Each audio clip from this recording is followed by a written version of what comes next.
Hey guys, Ken Stretz, Stretz Tactical. So today I'm going to do a unboxing and initial impressions on the ZEV TECH Other. All right, so an unboxing. Listen, I went to Rtsp in New Jersey. I picked it up there, handled it. They shipped it to my FFL Rescue Stuff here in New York.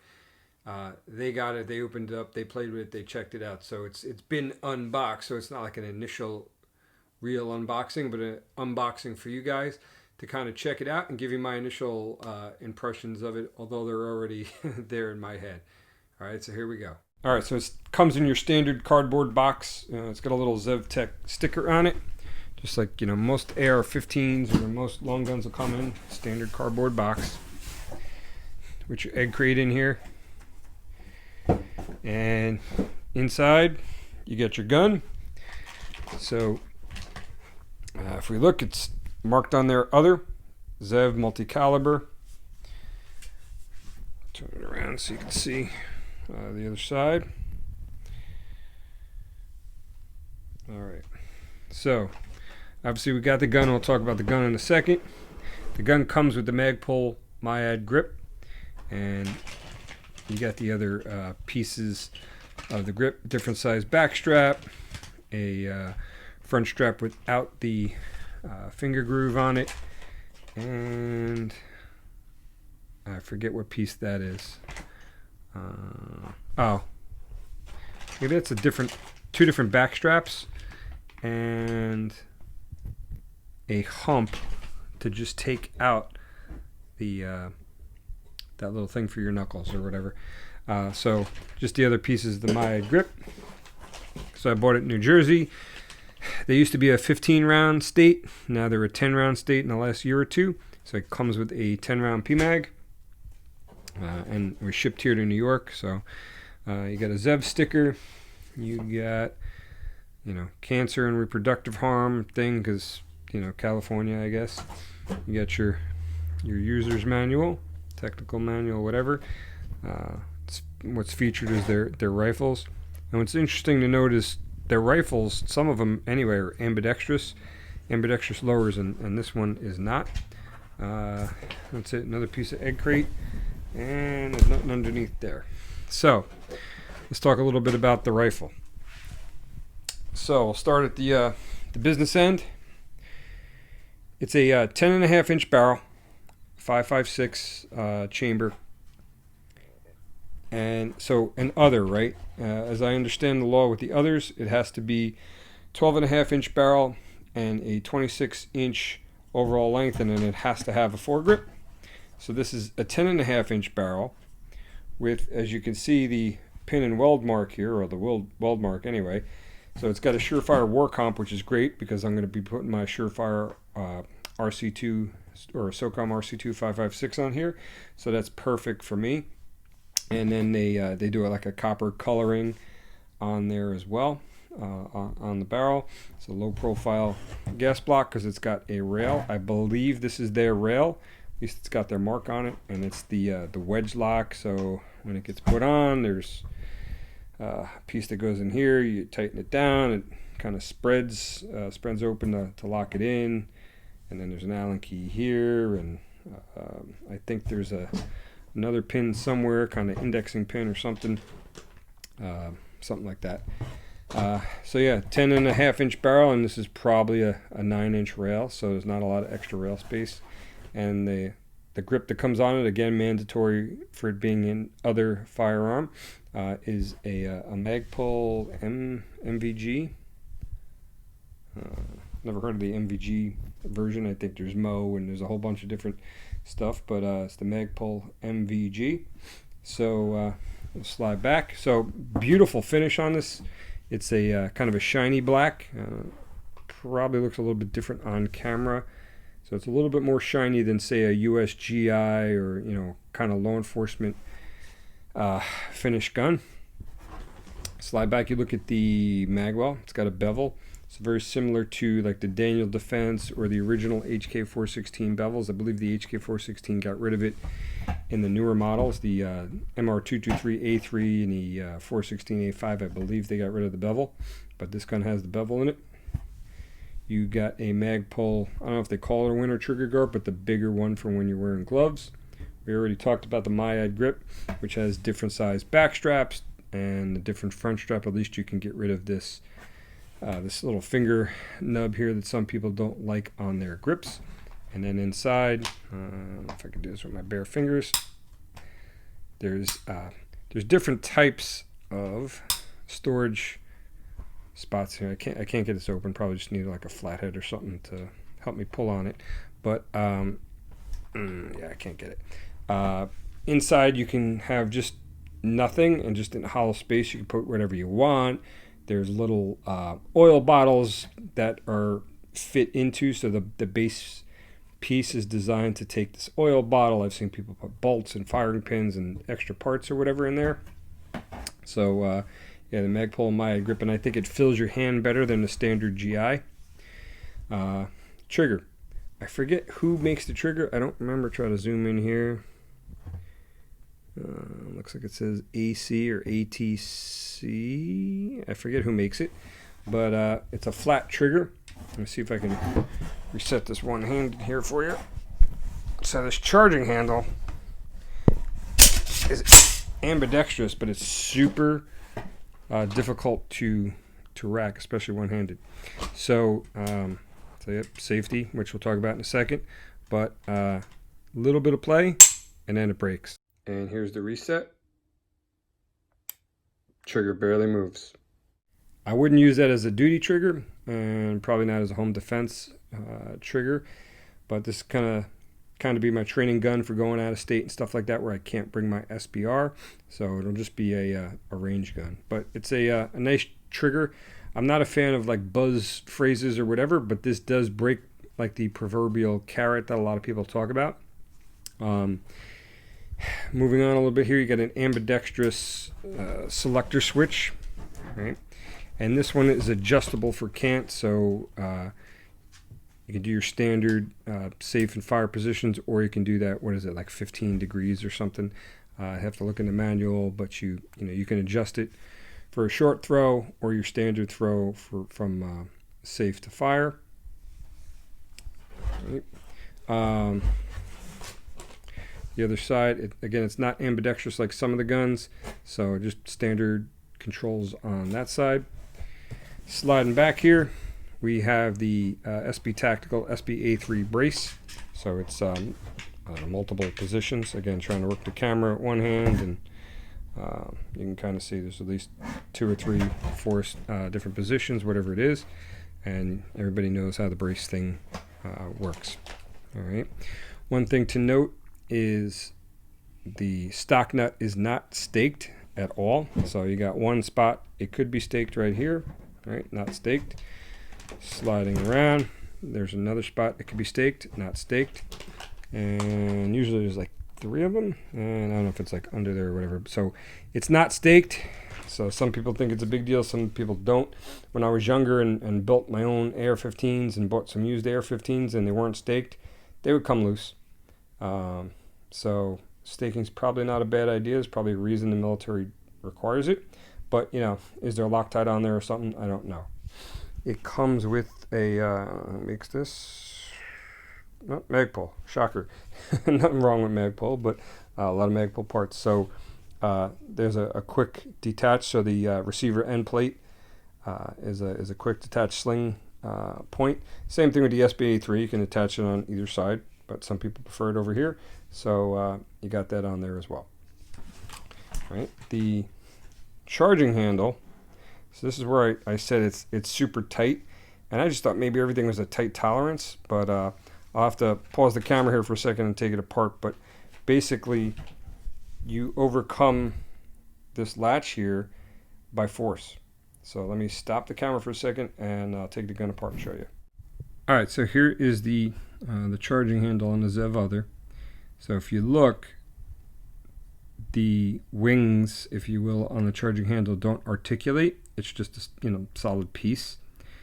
So this piece here that locks into the spot on the receiver right here, it's overcome by force, and that's why it feels so tight. Is just that it's not your standard charging handle, and I guess they consider it ambidextrous, but You know, it's not really, and it's kind of wide. I don't like the wide one, so I'll probably swap this out for a Radian.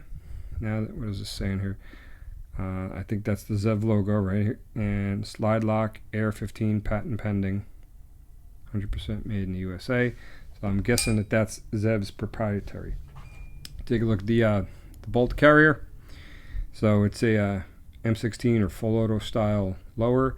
It's got a black finish, not that kind of gray you get from like a GI or a Colt. But if you look at the gas key, it's not really staked all that well. So just a little smack on either side. All right. But we'll see how it holds up when I get it out on the range. All right. Take a look at that trigger in there. It looks like it's probably a unit that just drops in there. I'm not super familiar with the trigger. I'm not sure it's their trigger. It could be, but you know, it doesn't have a lot of movement, and I'll throw it on the trigger pull gauge here in a minute. But I believe it's like 1.5 pounds. All right, so I just tested it real quick off camera, and I'll do it again on camera for you. But so it went off right away at 2 pounds. I dropped it down to 1.25 pounds, and it was sitting on there for a second. And I just turned the gun a certain way, and it went off. And I was like, ooh, that's interesting. And then I couldn't replicate it again with the 1.25 pound, but I have a 1.5 pound, and that's setting it off. So let me show you that 1.5 pounds sets it off, which is what I believe they claim the trigger pull is. So here we go.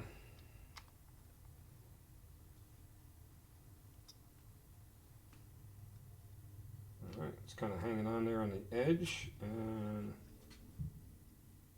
1.5 right now is not setting it off.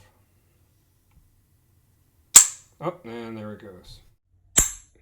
I barely moved the gun and it went off. I'll reset it and try it again. It run at 1 3/4. Yeah.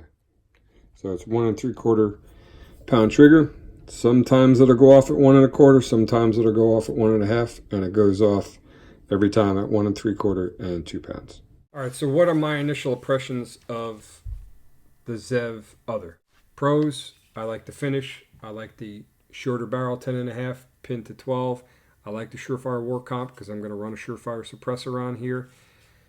I like the gold barrel. I like the bevel magwell. I like the trigger, but it's not a duty or defensive trigger. So if I was going to use this for serious social purposes, I'd probably change the trigger out to a Geisley SSAE. And I'm going to have to change out that charging handler because that's no good. To have to really pull on it and overcome that latch via force versus the normal action of a charging handle. And charging handles do break. I've seen it, but it's rare. It's really rare. And I've seen cops beat the shit out of Colt factory charging handles, and they hold up. Radians are pretty good as well. And this is kind of wide. I don't really like wider ones because you can catch them on, if you're wearing kit and stuff like that, pouches and plate carriers and whatever. I don't like the extended, but this one is so tight, that's probably not an issue with this. And I like the SBA3, no issues there. I like the Myad grips, fan of that. I like ambidextrous selectors. I don't need an adjustable throw one, but it's all good there. And I like that it's marked Other. Some of the others that are coming out are not marked Other. Some states allow you to make your own, but to me that's a little fugazi. I like that this is marked Other from the factory, so nobody can kind of question what you got going on there. So overall, I like the gun. I believe the MSRP is $17.50. So I reached out to ZEV. They do offer a law enforcement discount of 20%. So that brings the gun to $1,400. But it was a 120-day wait. So we got COVID going on right now. We got civil unrest. People are unsure about, unfortunately, I think Biden's, whether they did something to get Biden in or whatever. I think we're going to see Biden in the White House. Whether or not Trump can, fight it and whatever, we'll see. But I don't. It's not looking good for Trump. So we got all that going on, and that's driving up prices and everything. So and demand. So waiting that 120 days, what will that really be? And by then, will they ban the braces? Will they ban others? Who knows? Because we got that the brace thing going on right now too. So I just wanted to get the gun. And there's a lot of others out there, and I'm not a fan of most of them. ZEV's got pretty good reputation. I have a Glock frame I sent out to them, and they did a good job stippling. And I'm probably going to send another one out there. So not too many issues there. I'm not really concerned about any quality problems with ZEV. Stag has a few, but trying to find some in stock. And of course, after I bought this, a local dealer had a Stag in stock, but it was a 14.5-inch barrel. So for me, I'd end up swapping out the barrel for the 12.5 or a 10.5 and having it pinned. So that's extra cost and time and work and all that. So this, I said, hey, I saw Rtsp. I follow them on Instagram. They had them in stock. And here's the thing, right? I reach out to them. This is for their Black Friday sale. And I think they had only had 3 or 4 in stock, and they sold them all out. Hey, guys, what are you selling them for? $17.50. Okay. I show up at the store, and the gun is marked. I got the receipt here in front of me, $18.25. So I'm like, all right, it's Black Friday, and with everything going on, they're bumping up the price. So I wasn't happy about them bumping up the price, but with everything going on, I get it. It is what it is. So they're in New Jersey. I can't bring the gun, even as a cop. I can't bring the gun back to New York. So there's an FFL transfer out fee, $75. Then there's a long gun shipping fee, and that's $50, which it's not costing them $50 to ship this out. Even my receiving FFL told me that there's no way. It's probably going to be more like $25 or whatever. So they're charging double the shipping. And then if you want insurance, and on here it says Rtsp shipping insurance, $10 per $500 declared value, quantity 4. So they're basically insuring it for $2,000, but that wasn't the total price of the gun. So that was $40. All right, and then there's tax, New Jersey tax, $131.84. So the total for this gun was $2,121.84. So a gun that I would have got for $1,400 plus shipping from ZEV Direct, if I waited the 120 days and provided my law enforcement credentials and all that, I ended up paying $721.84 more. Well, maybe a little bit less than that, because whatever their shipping and insurance would have been. So did I pay more? Yep. But I got the gun. It's just kind of the shipping and transfer fees. I mean, just to send the gun to New York. So again, it's not just $90 as I think about this, really. It's $165 with their transfer fee, shipping, and tax. That's a lot of money just to send the gun out the door. Because if you bought a gun online somewhere, they're not going to charge you a transfer fee. Yeah, they're going to charge you shipping. They're probably not going to charge you tax. I don't think I've ever bought a gun online and paid tax from another state. But I guess each state is dependent. So they got me a little bit there, and I'm not happy that they quoted me $17.50 on Instagram and then $18.25 in the store. So, not super happy kind of with that stuff with Rtsp, but it is what it is. They're a high-end gun store and range, and it's Black Friday and COVID and civil unrest and defund the police and all of that. So not happy about that, especially when I was quoted a different price. But I'm not going to wait 120 days. And why do you need another? I could cross state lines with this, no issues.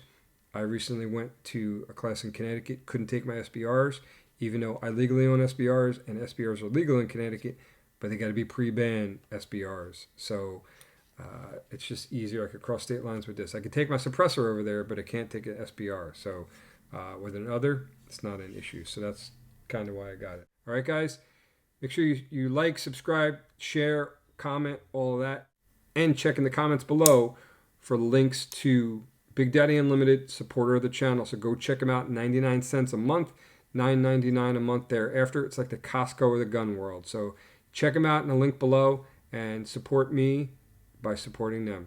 Until next time, guys, stay safe, train hard, and I'll see you on the range.